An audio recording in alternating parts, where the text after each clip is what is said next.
Bom dia, galerinha do nono ano A, B e C. Espero que vocês estejam bem, estejam em casa, estejam se cuidando. Tô morrendo de saudade, mas a gente vai continuar com nossa aula online, tá bom? Muito bem. Então hoje nós iremos começar a estudar um novo capítulo, que é o capítulo 10, como vocês estão vendo aí, que tem como tema genética e hereditariedade, tá bom? Esse conteúdo, referente ao que nós vamos ver hoje, ele vai se encontrar nas páginas 200 até a página 205 do livro de vocês. E hoje nós vamos estudar sobre genótipo, fenótipo, características hereditárias em ervilhas, os experimentos de Mendel e teremos como objetivo associar os gametas às características hereditárias, diferenciando fenótipos e genótipos. Muito bem. Talvez vocês estejam com dúvida ou estejam assim imaginando o que é que significa mesmo essas palavras que a tia acabou de dizer. Muito bem. A genética, gente, ela é uma ciência que ela tem a importância, a sua funcionalidade é o quê? Estudar as informações hereditárias, tá bom? E o que vem a ser essas informações hereditárias? São aquelas informações genéticas que são passadas do pai para o filho, tá bom? E ainda entende-se que essas informações elas funcionam como uma receita humana. E aí quem é que vai ajudar nesse processo? Os genes. Então, essas características que nós recebemos dos nossos pais, né, são chamadas de informações hereditárias. E essas receitas humanas, né, também consideradas informações hereditárias, elas só são possíveis graças a quem? Aos genes, né? Nós temos na nossa composição genética os genes. E quem é que forma esses genes, né? Ou seja, os genes vai formar o quê? Os genes, eles têm a capacidade de formar o nosso DNA. O que significa DNA? Né? Ele é uma sigla em inglês, né? E quer dizer ácido desoxirribonucleico, tá bom? E esse DNA ele tem a capacidade de quê? De produzir as nossas características. Então, nós temos várias características, como a cor da pele, a cor dos olhos, o tipo de cabelo, certo? Todas essas características, o nosso tipo sanguíneo, tudo isso aí só é possível porque nós temos o DNA que vai produzir essas características, tá bom? E aí, gente, como eu falei dos genes, nós temos que o conjunto de genes recebe o nome de genoma. Então, toda vida que eu estiver falando de um conjunto de genes, lembra, eu estou falando do genoma, certo? E aí, esse genoma ele vai se expressar de duas formas. Que formas são essas? O fenótipo e o genótipo. O que é que quer dizer cada um deles, né? O genótipo é aquela parte não visível representados pelos nossos genes que serão expressos no fenótipo. Por exemplo, são as nossas características que a gente não consegue visualizar. Por exemplo, as nossas características do nosso DNA. Nós não conseguimos visualizar. Contudo, o fenótipo são as partes visíveis da informação genética. E como é que eu visualizo isso? Através da cor dos meus olhos, a cor do meu cabelo, o formato do meu cabelo, a minha altura. Tudo isso aí são partes visíveis da informação genética que eu herdei de quem? Dos meus pais, tá bom? E aí, esse fenótipo ele é influenciado pelo meio ambiente também. Por exemplo, se a minha cor, né? Se ela é uma cor clara e eu me exponho a algum tempo no sol, por algum período de tempo no sol, a cor da minha pele ela tende a mudar. Por quê? Porque eu recebi muita luminosidade e a minha melanina, né, essa camada de pele que a gente tem, né, ela vai mudar de cor, tá bom? Então, o genótipo, ele não é visível, o fenótipo é visível, eu consigo ver, e além de ser visível, o fenótipo também vai receber o quê? influência do meio ambiente, que vai poder ser expressar de formas diferentes das informações contidas no genótipo. Vocês podem estar se perguntando assim, mas tia, toda vida eu vou conseguir visualizar essas informações pelo fenótipo? Sim, só que tem uma exceção. Por exemplo, o tipo sanguíneo, certo? O meu tipo sanguíneo eu não consigo visualizar ele. Ele é um fenótipo. Mas se eu passar, né, por uma consulta médica, eu fizer o meu teste sanguíneo, eu vou conseguir diagnosticar que tipo sanguíneo eu tenho, tá bom? Então, com exceção do tipo sanguíneo, né, que eu consigo visualizar, que eu não consigo visualizar essas informações, mas através de equipamentos que façam isso eu consigo ver, tá bom?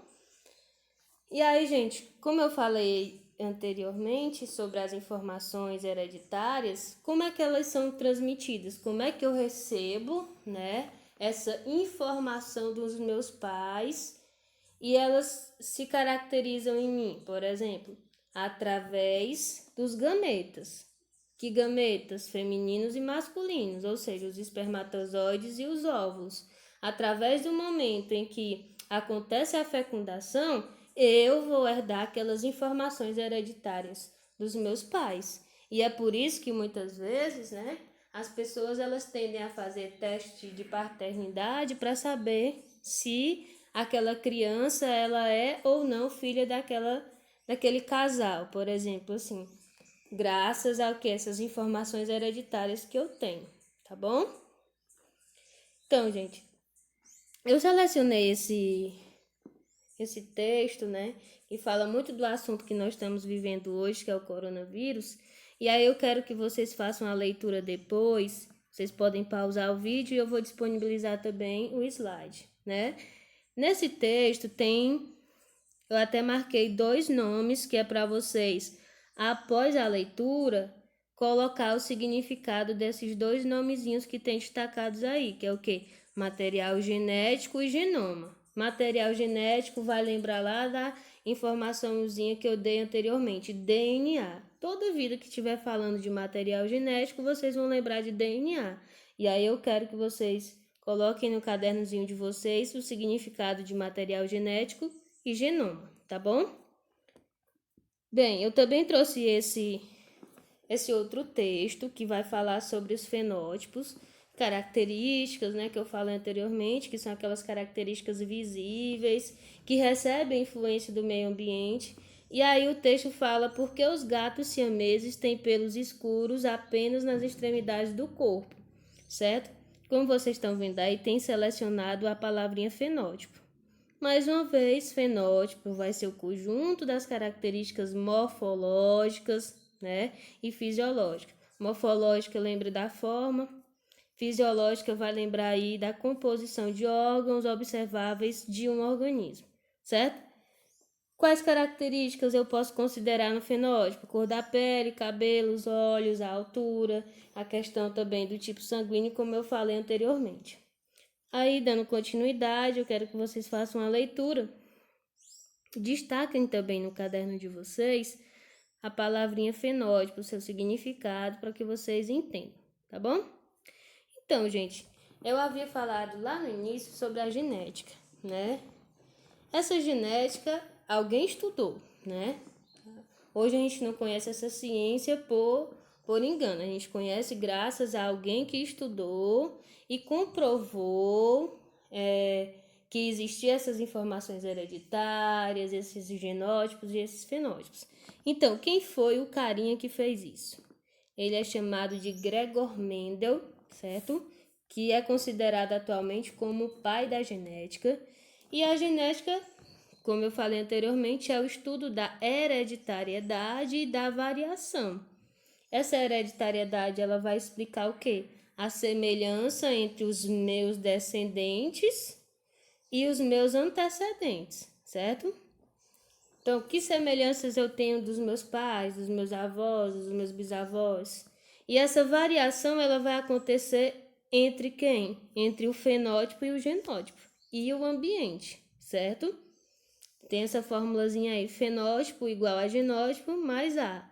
quer dizer o quê? O Fzinho quer dizer fenótipo, que são aquelas informações visíveis, né? Igual ao genótipo, que é a informação hereditária, é a constituição genética que eu tenho, que eu não consigo visualizar, material genético, mais esse Azinho que quer dizer ambiente, ou seja, a influência do ambiente para com essas minhas características hereditárias, tá bom? Então, vamos lá aos experimentos de Mendel e como foi que ele comprovou isso, certo? Então, Mendel, ele vivia num mosteiro na cidade de Ropeia, que hoje se chama Brno e pertence à República Tcheca, tá bom? Ele realizou experimentos com uma determinada espécie de ervilha, que é essa daí, Pisinho sativo, certo? E como vocês podem ver nessa imagem, tem várias características hereditárias, desde a forma da semente, a cor da semente, a cor das flores, a forma dos frutos, a cor dos frutos, a posição das flores no caule, a altura. E aí ele começou a observar essas informações referentes a frutos, às vagens, às sementes, certo? E aos grãos de ervilha. Tá bom? Por quê? Por que ele usou essa espécie? Porque ele verificou que essa espécie de ervilha, ela tem essas características aí muito diversas, né? E aí, o que foi que ele conseguiu observar? Todas essas diferenças na forma, cor e posição das flores e também a altura. A partir de agora, a gente vai ver como foi que ele realizou esses experimentos, tá bom? Então, agora a gente vai entender como foi que Mendel fez esses experimentos, certo? A gente já viu que ele percebeu que essa planta aí, né, ela apresentava várias variações, né? E aí ele sabia que uma flor de ervilha, ela só produzia o fruto, né? Que o fruto aí, considerando a vagem, após a polinização. Então, só teria a flor de ervilha após esse fruto passar pelo processo de polinização. E o que é essa polinização? É aquele processo, né, que pode ocorrer pelo vento ou por alguns animais, como por exemplo os pássaros, né? Que o grão de pólen é levado até outra planta e aí acontece a fecundação. Então Mendel fez essa observação, né? Que se a flor da ervilha ela fosse produzida por um fruto, que no caso aí é a vagem, após a polinização, esse evento em que um ou mais grãos de pólen são produzidos no estame e atingem o topo do carpelo, como vocês podem ver aí nessa imagem. Vocês têm aí a imagem da ervilha e vocês têm o estame e o carpelo, tá bom? No experimento de Mendel, o que foi que ele fez, certo? Fez a seguinte coisa. Ele cortou os estames, né? Como vocês estão vendo aí na imagenzinha, a remoção dos estames. Ele cortou os estames de todas as flores de uma planta, certo? E o fato de ele fazer esse processo facilitou o quê? Que ele impedisse a autopolinização. O que é que quer dizer isso? Ele estava fazendo o quê? Impedindo que a planta ela fosse polinizada por grãos de pólen produzidas por ela mesma. Ou seja, não estava fazendo a autopolinização, tá bom? A intenção dele era justamente fazer o quê? Né? Realizar cruzamentos controlados entre diferentes indivíduos. O fato de ele estar tirando esse estame, ele estava controlando o cruzamento dessas plantas, né? Dessas diferentes plantas de ervilha. Aí, com isso, o que foi que ele fez? Para que isso acontecesse, ele transferia os grãos de pólen de uma planta escolhida por ele mesmo para os carpelos daquelas que os estames estavam cortados, como ele fez, né? Inicialmente ele cortou os estames de todas elas e depois fez esse controle dos indivíduos de acordo com o que ele tinha escolhido, né? Para aquelas plantas que os carpelos teve os estames cortados, tá bom? E aí nessa imagem vocês podem perceber, né, todo o processo que ele fez. No esquemazinho 1, vocês têm aí uma planta de ervilha que foi escolhida por Mendel, onde tem o estame, a parte masculina da planta, o carpelo, que é a parte feminina da planta, e a pétala afastada. Depois disso, ele fez o quê? Para impedir que a autopolinização acontecesse, ele, né, a ponta do estame aí vai ser o quê? Cortada. Depois que isso acontece, na época propícia, as flores elas são polinizadas com o pólen de uma planta de ervilha, e depois, né, desenvolve-se uma vagem ou fruto a partir de cada flor. Quando isso acontece, cada grão de ervilha, que é a semente, né, ela é plantada e vai originar uma nova planta, certo? Então, percebendo isso, o Mendel sabia que os indivíduos eles haviam sido cruzados e a partir disso ele podia fazer o registro através de anotações dessas características, que características são essas? Justamente aquelas que eu citei anteriormente. A forma da semente, a cor da semente, a cor das flores, a forma dos frutos, a cor dos frutos, as posições das flores do caule e a altura. Tudo isso ele começou a observar e fazer as suas anotações, tá bom? Outro ponto importante é que ao cultivar novas plantas de ervilha nascidas pelas sementes que foram geradas por esse cruzamento que ele fez, né? Ele comprovava, ou seja, ele comparava as características dos seus descendentes com as características dos pais. E é por isso que ele conseguiu observar aquelas mudanças acontecendo. Percebam, gente, que nas figuras que eu já mostrei anteriormente, né, Mendel conseguiu constatar muitos resultados interessantes, principalmente no que diz respeito à altura das plantas, né? Ele percebeu que ao cruzar, certo? Ao cruzar uma planta alta com uma planta baixa, como vocês estão vendo aí, todos os descendentes são altos, né? Todos os descendentes são altos. E aparentemente, após esse cruzamento, o que é que se tem, né? É que o caule, né, a aparência de caule baixo desaparece.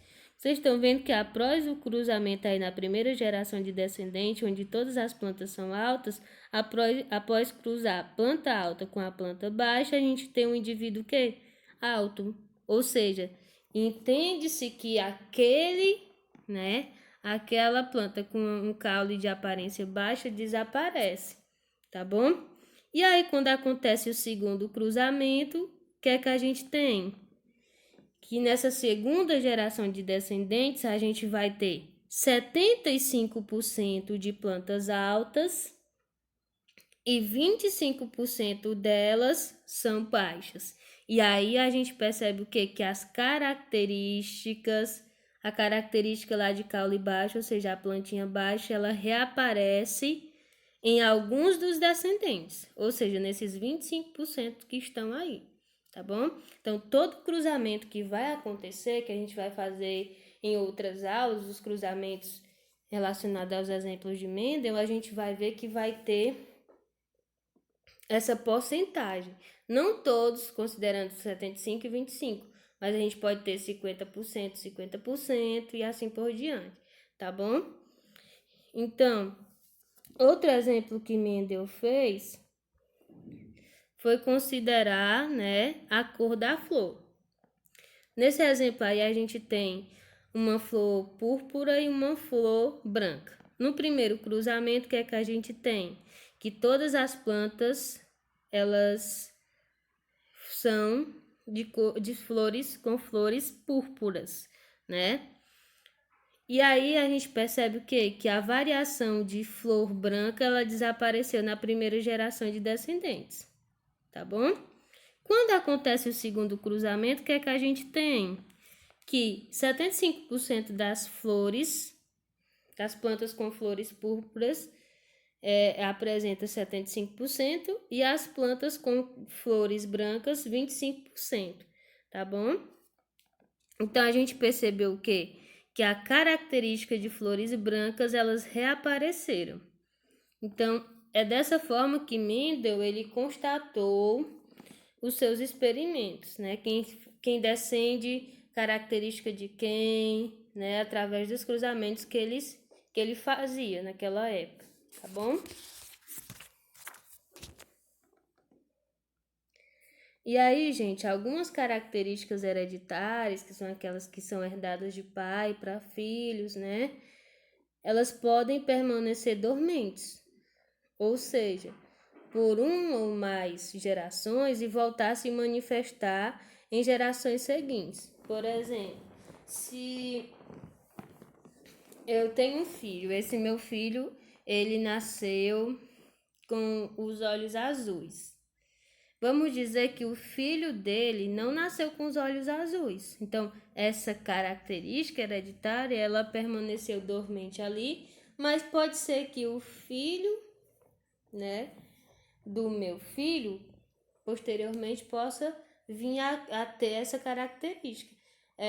Isso é muito comum a gente observar numa família, né? Tem famílias que as pessoas tendem a ter o olho mais claro, já outros não, cabelo diferente, a cor da pele diferente, tudo isso relacionado às nossas características hereditárias. E o que vem a ser essa dormência circunstancial, certo? De um ou vários genes.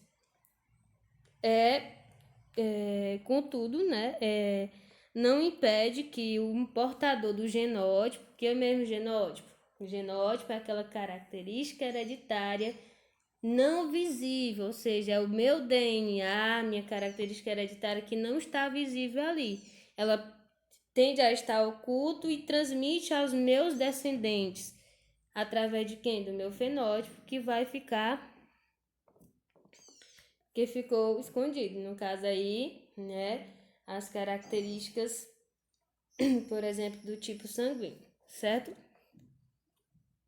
Então, gente, essa é a nossa aula. Espero que vocês tenham entendido, principalmente o que é o genótipo, o que é o fenótipo, o que a genética estuda, quem foi o grande nome da genética que estudou isso, como foi que Mendel fez esses cruzamentos, o que é que ele observou, certo?